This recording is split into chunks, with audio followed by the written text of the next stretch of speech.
So what is going on, everyone? Fernando Silva here with another video, and I really didn't think that I was going to make this video, but I'm going to make it because it was by popular demand, right? A lot of people want to know why and if they should buy the 2021 iPad Pro. But please, please, please, before you continue, do not buy a product for the promise of what it's going to do tomorrow. Buy that product for what it is today.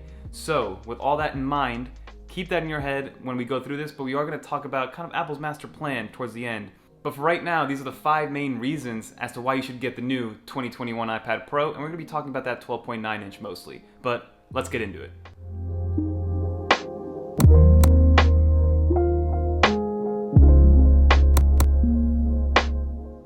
So we're going to get actually right into it. So reason number 1 has to be that new mini LED display that Apple is, talking about in marketing, right? They're calling it the new Liquid Retina XDR.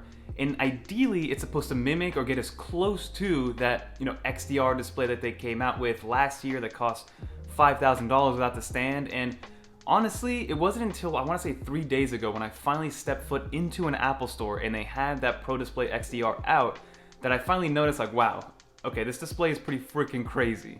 Now again, would I ever spend $5,000 on a display? I would not, and that's not what this video is about. But to tell you my experience, I was blown away by that display, the pixel density, how clear everything was. So if Apple can bring that technology over to the iPad Pro and do it well with this new mini LED display, then that display is going to be a lot better than what we currently have with the 2018 and the 2020 iPad Pro. So just to run through some of the specs on the new display for the iPad Pro, you're going to have a 1600 peak nit brightness, right? That is very, very bright. For instance, I think iPhones get to like 600 or 700 in total nits, and then like their peak brightness is 1000.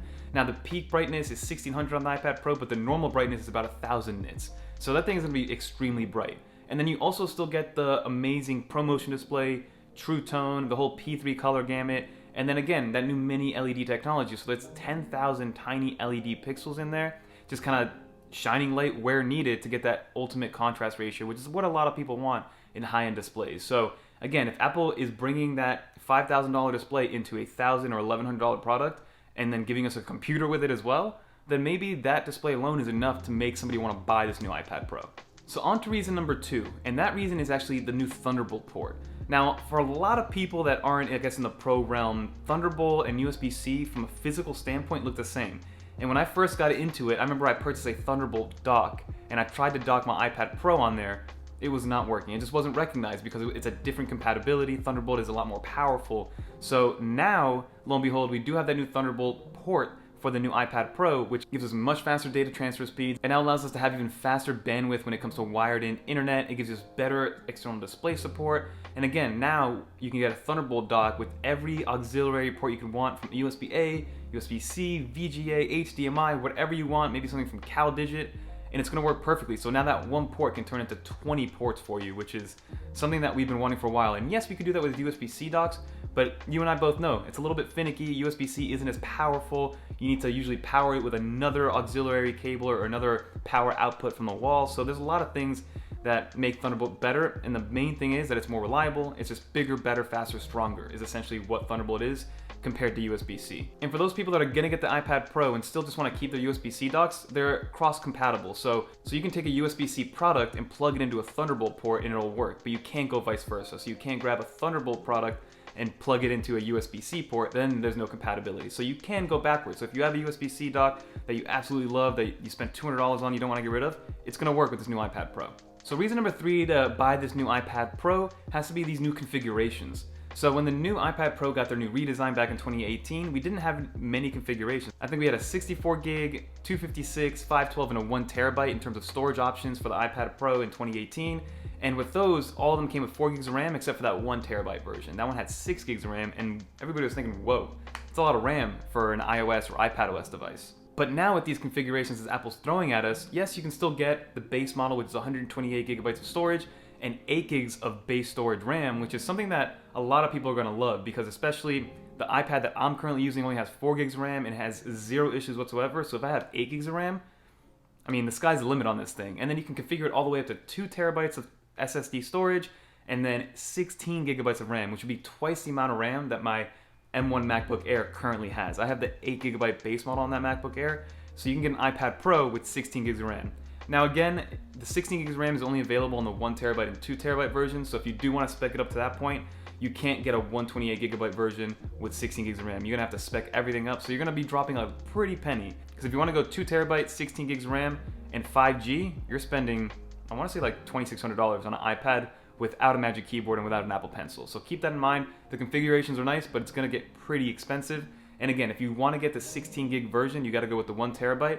And that at the end of the day is gonna future-proof yourself for anything moving forward with this new iPad Pro and the M1 processor in there. So if you do wanna future-proof yourself, you'll be good, but at the same time, I've been using my iPad Pro for almost 3 years now with 4 gigs of RAM and 0 issues. Literally 0 performance issues.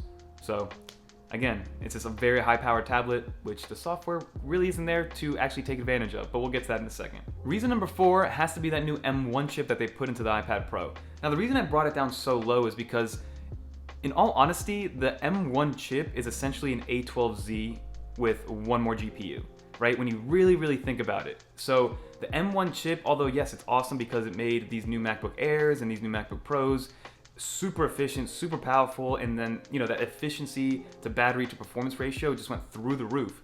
But that's something that we always had on iOS and iPadOS devices. So bringing the M1 chip, yes, it's gonna be an upgrade from the A12Z, but it's gonna be incremental. Now they're claiming 50% better CPU performance, 40% better GPU performance, which again, honestly, in the eyes of Apple, that's pretty incremental, right? It's gonna get better, obviously, just as all technology gets better over time. Moore's Law, even though we think Apple kind of broke that with the M1 chips.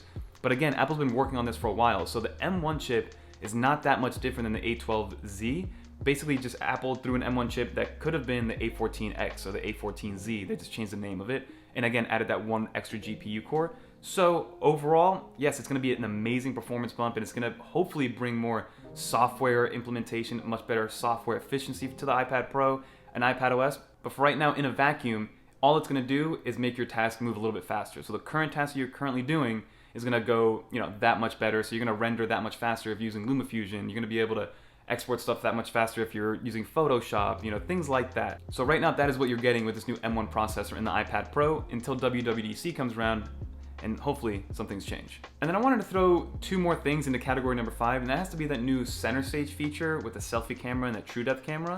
And then we're gonna throw 5G in here also, just because, I don't know, 5G isn't really a main reason to buy an iPad Pro. It's kind of like, it's a plus to have 5G. It's like, oh, all these awesome things plus 5G, that's awesome. So with center stage, a lot of people had issues, right? So if people wanted to use their iPad as their main computer, a lot of the time it was in landscape mode. People don't really use their iPad Pros in portrait mode unless it's, you know, in the hand. If it's in the Magic Keyboard, you're in landscape mode, right? So when people were going through Zoom calls, video chats, the main camera was off to the left-hand side because that's where the camera array is for Face ID and things like that.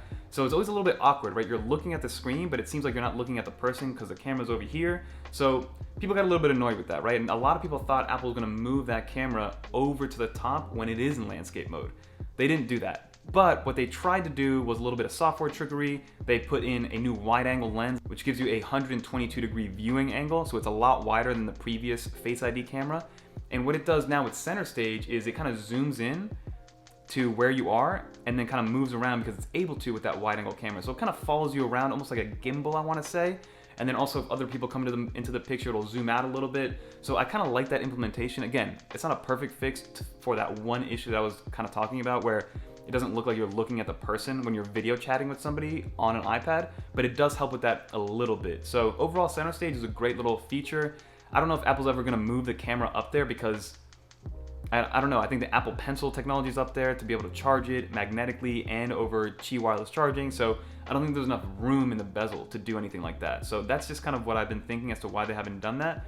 But again, that's a nice little feature that Apple was able to add, that center stage feature. And then like I said in the honorable mentions, we'll throw 5G in there. Is 5G capable now? It's gonna cost you $200 extra to enable 5G on your iPad Pro. So depending on what you do for work, if you are moving around a lot, then 5G might be worth it for you if you're in a big metropolitan area. But again, if you're working remotely, you're working from home, you're under Wi-Fi 99% of the time, 5G probably isn't worth it. Although a lot of the carriers are subsidizing that $200 upcharge for 5G. So I think like T-Mobile, Verizon, AT&T, all the major carriers in the US, they're subsidizing it. So they'll give you like a $200 gift card after 6 weeks. So they don't give it to you right away.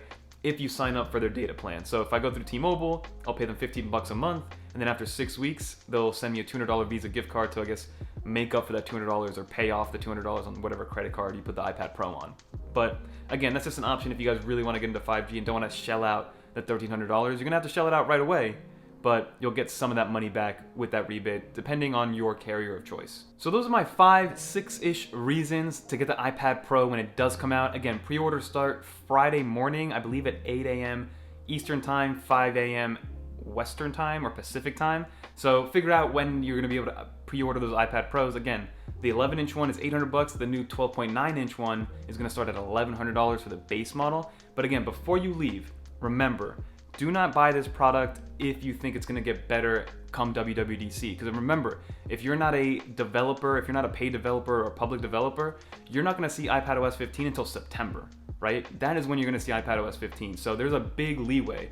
So iPadOS 15 Beta 1 should release sometime in June, probably June 7th, June 11th, somewhere around there. And that's when we're going to be able to test it out. And again, it's going to be in beta. It's not going to probably be working that well. So do not shell out the money thinking that in June, your iPad is going to be amazing, or it's going to be that much better because of software. So keep that in mind, please, when you're making this purchase. I recommend this iPad Pro to anybody with a 2017 or lower iPad Pro, or if any of those 5 things that I mentioned are at the forefront and you can take advantage of those things immediately, right? Like, if you need that mini LED display today, get this iPad Pro. If you need 5G today, this iPad Pro is for you today. But do not buy this iPad Pro thinking that in June, you're gonna get better software and it's gonna turn into an actual laptop replacement, because there's still a big wait and see moment, what Apple's gonna do, how they're gonna implement things. You know, it might not be that desktop experience that we want. It might start getting closer and closer, but it still might not be there yet. So, you know, keep your eyes open, do your research before pre-ordering. But again, you guys probably have around 36 to 24 hours when this video goes out to actually pre-order it. And then I think they start shipping May 22nd or May 23rd, around there. But if you guys made it to the end of this video, thank you so much. Don't forget to check out channel sponsor Paperlife. They're always supporting the channel. And again, if you guys are getting new iPads, the best thing to do is protect that screen and get yourself a Paperlife screen protector so the resale value on your iPad Pros stays as high as possible. Like, I'm probably gonna get a pretty penny for this iPad Pro because it's in mint condition.